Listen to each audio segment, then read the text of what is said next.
पाटलांची मी बाजू घेत नाही। काल इथं अशोकराव चव्हाणांनी सांगितलं की त्यांच्या आयुष्यामध्ये 35 आंदोलनं त्यांनी केली, 35। आम्हाला वाटलं होतं काल परवाच्या ह्या सगळ्या प्रकारानंतर मनोज जरांगे पाटील तोपर्यंत आमच्यासारख्याला कोण होते ते माहितच नाही। खरं सांगायला गेलं तर काल लाठीचार्ज झाला। काल लाठीचार्ज का झाला? 58 मोर्चे मराठा समाजाचे झाले। जगाच्या इतिहासामध्ये गिनीज बुक ऑफ वर्ल्ड मध्ये ज्याची नोंद झाली, काय नोंद झाली की इतके शिस्तप्रिय, शांतताप्रिय, कुठेही पोलिसाची गरज न लागता, रस्त्यावर कागदाचा एखादा कपटा न टाकता, कोणाच्याही निषेधाची एकही घोषणा न देता 5, 20, 25 लाख लोकांचे मोर्चे शिस्तबद्ध कसे निघू शकतात त्याचा आदर्श अख्ख्या जगाने घेतला। एवढे मोर्चे झाल्यानंतर दंगल कुठे उसळली नाही, एवढी दंगल झाल्यानंतर उसळली नाही। काय सांगताय काय तुम्ही? काय म्हणत होते काल प्रकाश दादा सोळंके? काल तिथं त्यांचं घर जाळलं गेलं, त्याच्यात भावना व्यक्त केली गेली। भुजबळ साहेब काय म्हणाले की आयरे माझ्या समोर बसला होता आणि मी एसपीला फोन केला की त्याच्या घरावर ते चालत जातील। 5-6 तासानंतर त्याचं घर खालास झालं। तुम्ही मंत्री ना, 5-6 तासामध्ये एसपीने का का का दखल घेतली नाही? कोणाकडे बोट आहे तुमचं? आमच्याकडे? काल प्रकाश दादा सांगत होते, मीही ते टीव्हीत स्वतःहून बघितलंय, त्यांच्या घराभोवती अनेक पोलीस होते आणि त्यांचं घर जाळलं जात होतं, दगड फेकले जात होते, काय काय केलं होतं आणि पोलीस पाठीवर हात बांधून घेत होते। कुणी त्यांचे हात कुणी बांधले होते? हात कुणी बांधले होते? जे जरांगे पाटील उपोषणाला बसले होते तिथं महिला भजन करत होत्या, सामान्य माणसं होती। कुणी लाठीचार्जचा आदेश दिला? कुणी अश्रुधुराचा आदेश दिला? कुणी गोळीबाराचा आदेश दिला? काय कायदा सांगतो? गोळीबाराचा आदेश कोण साधा एखादा इन्स्पेक्टर त्या ठिकाणी देऊ शकतो? काय इन्स्पेक्टर देऊ शकतो? कोण आहे त्याच्या माग? हे खरं महाराष्ट्राला कळलं पाहिजे। ही एवढी घरं यांची जळेपर्यंत पोलीस कारवाई करत नाही। आणि काय जरांगे पाटलांच्या त्या आंदोलनामध्ये पोलिसांना मार पडला। अरे त्याला कव्हर फायर म्हणतात, कव्हर फायर। ही कव्हर फायर आहे। पोलिसांना मार पडला नसेल असं माझं म्हणणं नाही। पहिली सुरुवात कुणी केली ती शोधा। त्या ठिकाणी भजन पूजन करणाऱ्या महिला, वर्षा दीड वर्षाची बालकं जखमी कशी झाली? दुसरी गोष्ट, 40 दिवस झाले ते म्हणतात अजून कोणाला अटक केलं नाही, कोणावर गुन्हा दाखल झाला नाही। खरं जर असेल तर मनोज जरांगे पाटलांच्या वरती इथं गृह खात्यातर्फे 4 दिवस झाले नाहीत, 2 दिवस झाले नाहीत, त्यावेळेला आम्ही 307चा गुन्हा दाखल करणार आहोत, 353चा गुन्हा दाखल करणार आहोत। या मुलाखती झाल्या की नाही झाल्या? कोण जाणार आहे? आता हे जे काय सांगतात की त्यांनी जायला पाहिजे होतं दवाखान्यात, त्यांनी जायला पाहिजे होतं पोलीस स्टेशन मध्ये, कोण जाईल? स्वतःच्या हाताने स्वतःचा पुरावा निर्माण केल्यासारखं होईल। हे बघा मला पोलिसांनी मारले, मला लागले, याचा अर्थ तू होतास, पकड याला। कधीही कुठेही दंगल झाली, जातीय दंगल झाली, समाजामध्ये दंगल झाली तर कोणती कलम कधी लावली जातात याचा दुरान्वयाने पहिल्यांदा उल्लेख केला जात नाही। कायद्यामध्ये तरतूद ही आहे की पहिल्यांदा सामाजिक शांतता होऊ द्या आणि मग नंतर आयडेंटिफाय करून सगळ्यांना शोधून त्यांच्यावर हा पहिलाच वेगळा प्रकार दिसला की अगोदरच कलम जाहीर। कोण येईल? कोणी येणार नाही, पण याने शांतता मिळणार नाही। काल अशोकराव चव्हाणांनी सांगितलं ते बरोबर सांगितलं। एक सामान्यातला सामान्य माणूस ज्याला काही मिळवायचं नाही, त्याने फक्त आणि फक्त समाजाचा विश्वास पाठीशी निर्माण केलाय, तो समाज त्याच्याकरता काहीही करायला तयार होईल। त्याला राजकीय फायदा काहीच उठवायचा नाही। आणि आता तर राजेश भैयाने सांगितलं की माझ्या कारकिर्दीत सुद्धा हा माणूस सातत्याने 190 दिवस त्यांनी उपोषण आणि मोर्चे काढले होते। आणि म्हणून अध्यक्ष महोदय, माझी विनंती आहे की सभागृहाचा डेकोरम जो बिघडवायचा प्रयत्न होतोय तो होऊ देऊ नका। सर्वांनी अतिशय दर्जेदार चर्चा केल्या, सर्वांना सामाजिक या ठिकाणी सलोखा पाहिजे, कुठेही वाद नको आहे। मराठा समाज तुम्ही सगळे म्हणता, अरे एकाची इतकी वाईट परिस्थिती आहे जे आम्ही कोकणातून येतो, त्या कोकणामध्ये आम्ही कधी गरिबी म्हणत नाही, आम्ही कधीच गरिबी म्हणत नाही। पण आमच्याकडे एक पद्धत आहे की 7 दिवस जेवायला नसलं ना तरी बाहेरून जेव्हा घरातून येईल तेव्हा 5 वर्षाच्या भरणीतलं शिळं तूप कुठलं तरी मिशीला लावून येणार, म्हणजे तेल पण नाही भाजीत टाकायला। रुबाब काय आमचा की आम्ही या ठिकाणी मिशीला पीळ भरून येतो। हे दाखवतो, पण घरात परिस्थिती काय असते ती प्रत्येकाला माहिती आहे. आम्ही नशीबवान आहोत. आमच्याकडे कोणी कर्ज काढत नाही सावेजी, कोणीच काढत नाही. आम्ही कर्ज काढत नाही. आमच्याकडे कुठलाही मुलीबाळींच्या लग्नामध्ये आम्हाला हुंडा द्यावा लागत नाही. आम्ही कोणाकडनं घेत नाही, आम्हाला द्यावा लागत नाही. तुमच्या मराठवाड्यात विदर्भात मी ऐकलंय, खरं असेल तर रागवू नका माझ्यावर. शिपाई जर नवरा जर एखाद्या मुलीला मिळाला तर त्याचा हुंड्याचा रेट ठरलेला आहे. क्लार्क मिळाला तर त्याचा हुंड्याचा रेट ठरलेला आहे. साहेब मिळाला तर त्याचा आणखीन हुंड्याचा रेट ठरलेला आहे. माझ्या कोकणामध्ये हे नाही. माझ्या कोकणामध्ये सर्वसाधारणपणे दोघे एकत्र बसतात. किती लाखात लग्न होईल? 5-7 लाख रुपये. चला अर्धे अर्धे दोघांनी करूया.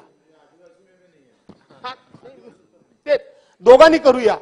दोघांची शक्यता नसली तर मी आता म्हटल्याप्रमाणे एखादा क्लार्क असेल, साहेब असेल, तर लगेच 4 लोक म्हणतात काय करायचे तुला मुलीकडचे पैसे, तू एवढा पगार घेतोस ना, सगळा खर्च तूच कर. आमच्याकडे मुलगी झाली तेवढाच आनंद, मुलगा झाला तेवढाच आनंद. मुलगी पण सारखी, सून पण सारखी. आम्ही नशीबवान आहोत. पण मी महाराष्ट्रातल्या आदरणीय पवार साहेबांनी मला राज्याचा अध्यक्ष केला होता. मी महाराष्ट्रातल्या कानाकोपऱ्यात फिरलोय. मी महाराष्ट्रातल्या वेगवेगळ्या भागाची परिस्थिती बघितली आहे.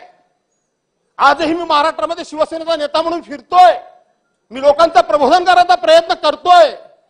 पण इतकी मराठा समाजाची परिस्थिती वाईट आहे की सांगता येत नाही आणि सहनी होत नाही. ही परिस्थिती आहे, ही परिस्थिती आहे. आणि म्हणून अध्यक्ष महोदय, मी फार भाषणाची लांबड लावत नाही. नका वाजवू बेल, माझ्याकडनं पहिलाच मी, आणि बरोबर मी उभा राहिलो कितीला ते बघा. आपण पहिले, इकडचे पहिलेच, पण अजून बरेच आहेत. फार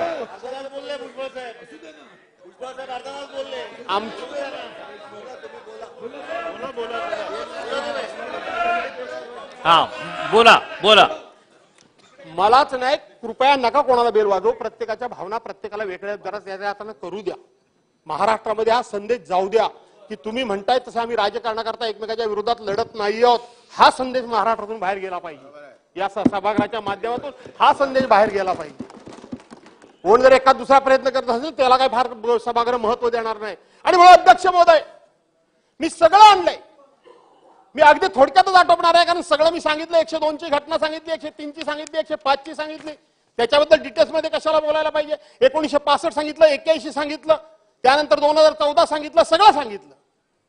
याचा उल्लेख पुन्हा पुन्हा नुसती या ठिकाणी उल्लेख केला त्याचा अर्थ माझ्याकडे ही सगळी माहिती आहे.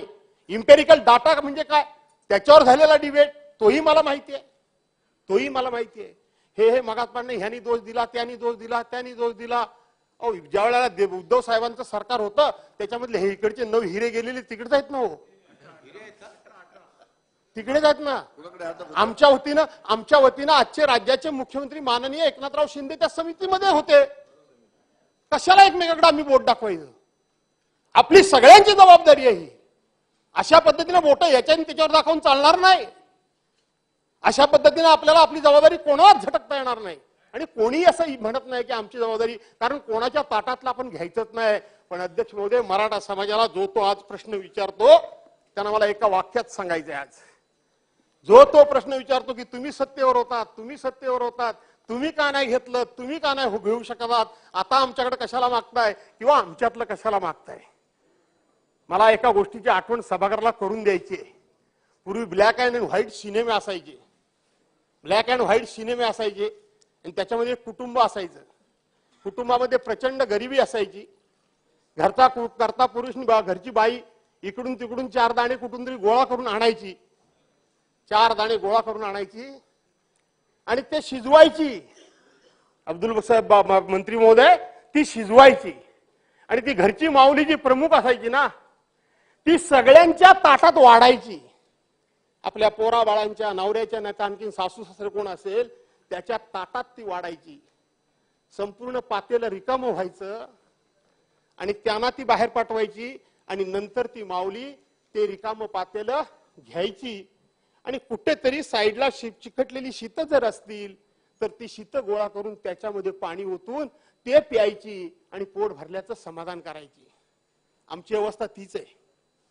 आम्ही रयतेचे पालन करते, आम्ही रयतेचे उद्धार करते, आम्ही रयतेचे रक्षण करते. आम्ही इनामदार, आम्ही पाटील, आम्ही देशमुख, आम्ही आणखीन कोणतरी, आम्ही जागीरदार, ह्या ह्या ह्या घमिंडीत आम्ही राहिलो. आणि बघता बघता आमच्या पुढच्या पिढीचा भविष्य काळ आम्ही आमच्या हाताने अंधारात कधी लोटला हे आम्हालाच कळलं नाही. आज त्या घरातल्या माऊलीसारखी आमची परिस्थिती आहे. 2 शीत आमच्या ताटात कोण टाकतोय काय याची आम्हाला त्याच्याकडे वाट बघावी लागते. कारण एका ज्या काळामध्ये आम्ही आमच्या हाताने भरभरून सर्वांना दिलं, आज आम्हाला कोणीतरी द्या ही म्हणण्याची वेळ आली आहे. मराठा समाजाचे हाल तुम्ही एवढे कमी समजू नका. मी सांगितलं माझ्याकडे एवढी मला झळ नाहीये, पण विदर्भ, कोकण वगैरे ह्या भागामध्ये, आपल्या मराठवाडा वगैरे या भागामध्ये मी बघतोय. आणि म्हणून तुम्हाला सुद्धा या सभागृहाच्या माध्यमातून, आजच्या भाषणाच्या माध्यमातून माझी तुम्हाला विनंती आहे की समाजाला प्रबोधन करा, ऋण काढून सण करू नका. पहा, अंतरून बघून पाय पसरा, हे थांबवा आता. प्रत्येक वेळी कुठलंही सरकार असलं तर किती मदत करू शकेल मला माहित नाही. आणि म्हणून समाजाचं प्रबोधन करा. आठवत असेल आमचे माझे मित्र, आमचे बुलढाण्याचे डॉक्टर राजेंद्र शिगणे, हे घाटाच्या खाली मी घाटाच्या वर मी असतो त्यावेळेला मला पक्षाने हेलिकॉप्टर दिलं होतं फिरायला. आणि म्हणून मी घाटाच्या खाली गेलो होतो गुलाबराव. आणि मग तिथं झालं, तिकडे असल्यानंतर ही सगळी आपली निवेदन तुमच्याकडे देण्याची मोठी प्रथा आहे. सगळे आले, निवेदन दिली, निवेदन वाचली आणि मी सांगितलं मला सांगितलं भाषण करा. म्हटलं मी कोकणी माणूस आहे, फाटक्या तोंडाचा आहे, मला भाषण करायला सांगू नका. मग एक तर मला खोटं बोलायला जमत नाही आणि मी बोललेलं तुम्हाला आवडणार नाही. समाजाचं प्रबोधन का करा तेवढं फक्त मी तुम्हाला सांगतोय. तुम्हाला आवडणार नाही तरी सुद्धा लोकांनी मला जबरदस्तीने भाषण करायला लावलं आणि मी त्या तिथं भाषण केलं की तुम्ही माझ्या कपड्यावर जाऊ नका. मी मंत्री हा भाग वेगळा. ज्या कोकणातनं मी आलोय, तुम्हाला असं वाटत असेल की कोकणातला माणूस हा प्रचंड श्रीमंत आहे आणि सर्व सर्व सर्व म्हणजे सगळ्यांनी संपन्न आहे. तसं नाहीये, तसं नाहीये. मी त्यांना सांगितलं माझ्या घरात जर एखादी महिला असेल आणि तिला जर शेजारी जायचं असेल तर शेजारी जात असताना तिचं फाटलेलं पातळ असतं, तिला माहित असतं की माझं पातळ फाटलंय. ती माऊली तशी असते की तिला माहित आहे माझं पातळ फाटलंय. ती जाताना ते फाटलेलं पातळ लपवून जाण्याचा नाना तऱ्हेनं प्रयत्न करते, पण तिचं लक्ष तिथेच असतं. आणि ती जेव्हा शेजारी जाते तेव्हा त्या लक्षात येतं की आपलं पातळ फाटलंय पण आपण लपवू शकलो नाही. ती माऊली आपल्या घरच्या मालकाला शिव्या देत नाही. ती माऊली आपल्या गरिबीबद्दल राग व्यक्त करत नाही, चिडत नाही. तर ती आपलं कसं सावरते त्याचं मी उदाहरण सांगितलं. ती गेल्यानंतर म्हणजे अगं बाई, घरातून निघाले तेव्हा माझं पातळ चांगलं होतं, येताना वाटतं काहीतरी काटूकुटू धडच लागला म्हणून फाटलं. ते फाटलेलं अगोदरच असतं. लक्षात घ्या. हा विचार मी काय सांगू हे लक्षात अशी मी त्यांना उदाहरणं सांगितली. मला असं वाटलं होतं की सगळे मला मारायला उठतील, कारण मी स्पष्टपणे सांगितलं की आत्महत्या करू नका. माझ्या कोकणानं अनेक संकट बघितली. 1982च्या बंद पडलेल्या गिरण्यांपासून ते कालच्या भयान वादळापासून तर 2021च्या महापुरापर्यंत अनेक उदाहरणं मी सांगेन. मी अभिमानानं सांगतो की प्रत्येक बाबतीला माझ्या कोकणानं ताठमानेनं सामोरा गेला. एकाही माणसानं आत्महत्या केली नाही. आणि म्हणून तुम्ही आत्महत्या करू नका असं मी विनंती केली. थोडा कडक भाषेत बोललो. चेतन तुपे यांनी माझं भाषण थांबवलं. मी गेलो, मला वाटलं तर लोक मला शिव्या देतील. तुम्हाला अभिमानानं सांगतो, मी धाडसानं सांगायला शिका लोकांना, धाडसानं सांगायला शिका. त्यानंतर तिथल्या सामाजिक संस्था आल्या आणि त्यांनी मला सांगितलं की आम्ही भागाभागात माणसं गोळा करतो आणि तुम्ही हे स्पष्टपणे तुमचे विचार मांडा. तुमच्या प्रबोधनातूनच आमच्या भागातल्या आत्महत्या कमी होतील.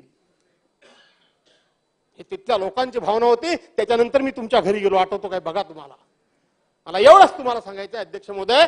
आणि म्हणून आजच्या दिवशी मला जर प्रकर्षानं आठवण कोणाची होत असेल तर हिंदुहृदय सम्राट माननीय बाळासाहेब ठाकरेंची आठवण होती आहे. आज जाती जातीबद्दल आपण बोलतो. जगाच्या पाठीवर असा एकच नेता होऊन गेला, असा एकच नेता होऊन गेला. आठवत असेल याच सभागृहामध्ये स्वर्गीय इंदिरा गांधी, आदरणीय पवार साहेब आणि स्वर्गीय बाळासाहेबांबद्दल एक कसला तरी अभिनंदनाचा ठराव आला होता.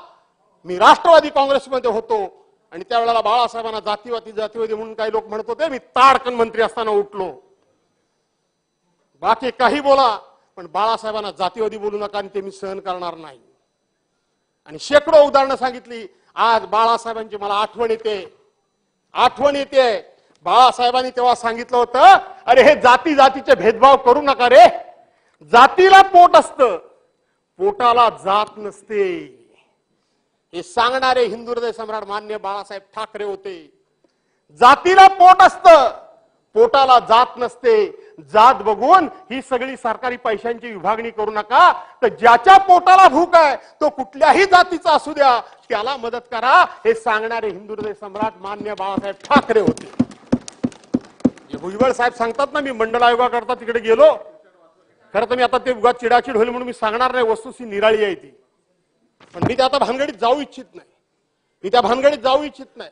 ज्या पद्धतीनं भुजबळ साहेब बोलत होते, आज नाशिकचे डॉक्टर वसंतराव पवार हयात नाहीत, अशोक सावंत आहेत, माणिकराव कोकाटे समोर बसलेले आहेत.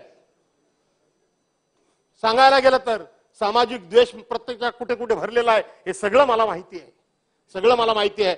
आणि म्हणून जे मुद्दे या ठिकाणी मराठा समाजाला आरक्षण देत असताना दुसऱ्याच्या ताटातलं कोणाचंही काढून घेऊ नका. ज्यांचं आरक्षण आहे त्यातलं कोणालाही हात लावू नका. किंबहुना माझ्या पक्षप्रमुखांनी सांगितलं, परवानच्या दिवशी पार्लमेंटचं स्पेशल सेशन भरवलं गेलं, 4 कायदे तिथे केले गेले. तेव्हा माझे पक्षप्रमुख माननीय उद्धव साहेब ठाकरेंनी सांगितलं होतं की तिथं सुद्धा हा आरक्षणाचा विषय मांडा आणि मराठा समाजाला आरक्षण द्या, कोणाच्याही ताटातलं न काढता. हीच माझी भूमिका आहे, माझ्या पक्षाची भूमिका आहे आणि हीच आपल्या सगळ्या सभागृहाची भूमिका आहे. आणि म्हणून माझी विनंती आहे, एकनाथराव शिंदेनी छत्रपतींच्या पायाला हात लावून त्यांनी शपथ घेतली, भाबडेपणात घेतली की त्यांना कॉन्फिडन्स आहे मला माहित नाही, पण ती शपथ त्यांची खरी ठरावी. ती शपथ खोटी ठरू नये.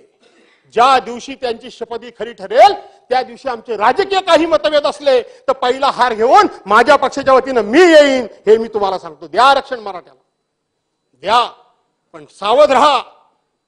तुम्हाला कोण क्रेडिटचा आहे तर काहीतरी भाग येतोय असं मला वाटतंय.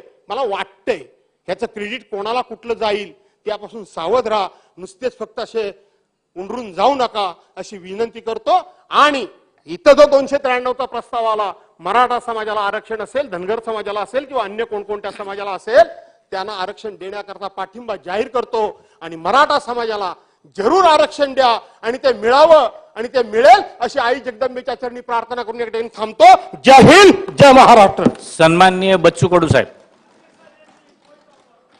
एक मिनिट.